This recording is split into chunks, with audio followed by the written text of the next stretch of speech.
सखी हाँ माड़ो में सब गहना लेके आ गईलो, भसुर आ गईले। आ देखो देखो हई भसुर कैसे चलता हो। कैसे चलत रे हई तो दादा? गधा जैसन चाले हुनकर बाहो। ए दादा कुछ सुनावे के कुछ सुनावे के आ संगे संगे हई बबलू राजू और रोहित हऊ देखी हई पीछे पीछे बुझाता दूल्हा के संगतिया ह काए दादा सोन। अरे हाय देखा ना भसुर के पीछे पीछे औरी दू चार के आवत बानर नियो। के बा हो के बा? हई एगो बीजे भोड़ू आइल बा पीछे पीछे। ताई ना कुछ भोड़ू आइल बाले कुछ सारा भसुर के भोड़ू सुना वालों ले। के भाड़ देवे के बा ए सखी। हाँ, आज चल मारो अरे के सखी सुनावे के बा। हाँ। इस समधी के ऐसन गाना सुनाव अच्छा। कि भड़ू समधी भड़ुआ आज सोना चांदी लेके आइल बा। हाँ हाँ देखा का लेके आइल बा। हाँ सुना चली ना कुछ सुनाओ कहते। सुनाव। अच्छा आगे माई श्याम सुंदर गौरी के छुछु नर आइले भसुर। आ काहे हंसत हो? अरे वो छुछुनर सुन अरे के चुचुन्नर जैसे लागत काहे हंसत हो? छुछुनर खान लागता। अरे हाउ देखी ना बानर जैसे ताकत छुछु नर आइले भसुर बन कुकुर आइले भसुर। छुछु नर आइले भसुर बन कुकुर आइले भसुर।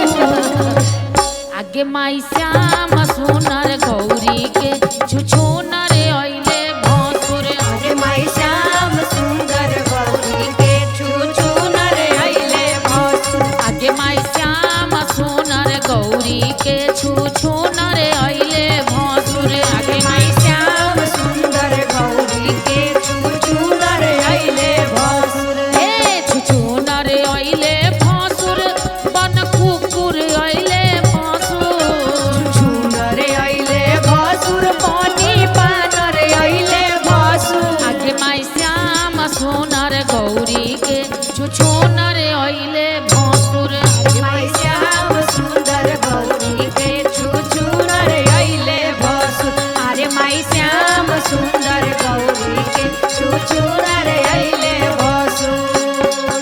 कटहर के गोवा हम थाली में परोसिले। कटहर के गोवा हम थाली में परोसिले। मुअरी ठूसबी रौरा हाजी आहे। मुअरी ठूसबी रौरा हाजी। अरे माई श्याम सुंदर गौरी के हई बानर आइले भसुर। अरे माई श्याम सुंदर गौरी के छुछु नर आइले भसुर। अच्छा देलियन विध करेला फाक गेलथिन भसुर। फाक गेलथिन भसुर। अरे फाक गेलथिन भसुर। अछत देलियन विध करेला फाक गेलथिन भसुर। आगे माई श्याम सुंदर गौरी के बन कुकुर आइले भसुर। अरे माई श्याम सुंदर गौरी के हई बानर आइले भसुर। अरे माई श्याम सुंदर गौरी के हई करिया आइले भसुर।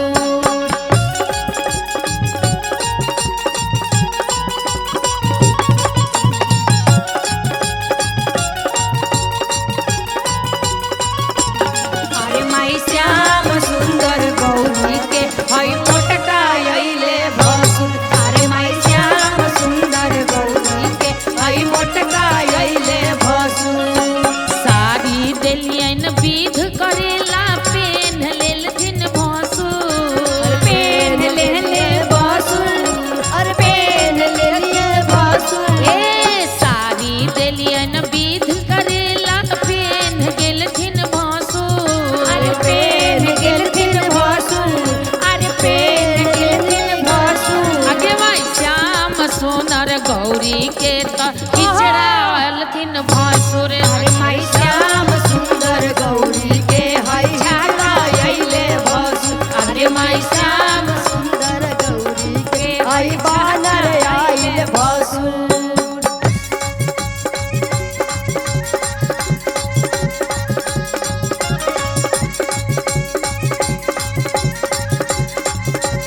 सुंदर गौरी के छुछुनर मिलन भसुर माई श्याम सुंदर गौरी के परियट अइले भसुर आगे माई श्याम सुंदर गौरी के छुछुनर अइले भसुर आगे माई श्याम सुंदर गौरी के परियट अइले भसुर आगे माई श्याम सुंदर गौरी के परियट अइले भसुर।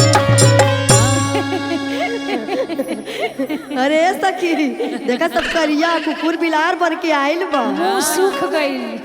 सुगई